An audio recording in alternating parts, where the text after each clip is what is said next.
Bilang suporta sa pinaigting na kampanya ng Philippine National Police laban sa mga loose firearms, isang concerned citizen ang kusang loob na nagsuko ng isang baril sa isinagawang community dialogue ng mga tauhan ng First Abra Provincial Mobile Force Company at Bangen Municipal Police Station nito lamang ika-23 ng Hunyo taong kasalukuyan sa Calaba, Bangen, Abra. Isinagawa ang aktibidad sa pamumuno ni Police Major Vencial M. Lozano, Acting Force Commander ng First Abra PMFC bilang bahagi ng programang Dumanon Makitungtong ng Abra Police Provincial Office na naglalayong palakasin ang ugnayan ng kapulisan at ng komunidad, isulong ang kapayapaan at kaayusan at hikayatin ang mamamayan na makibahagi sa mga programa laban sa kriminalidad.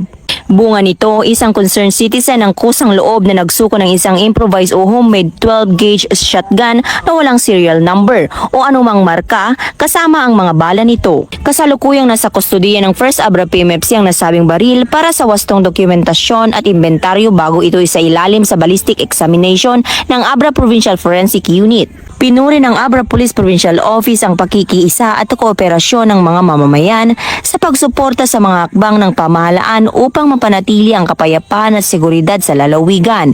Hinihikayat din ng publiko na patuloy na makipagtulungan sa mga otoridad sa pamamagitan ng kusang pagsuko ng mga hindi lisensyadong baril at pag-uulat ng mga gawaing maaaring magbanta sa kaligtasan ng komunidad. Mula dito sa Abra Police Provincial Office, ako po ang inyong Police News Network Correspondent, Patrolwoman Maria Ella Garcia, alagad ng batas, tagataguyod ng balitang pulis. Bagong PNP, para sa bagong Pilipinas, serbisyong mabilis, tapat at nararamdaman.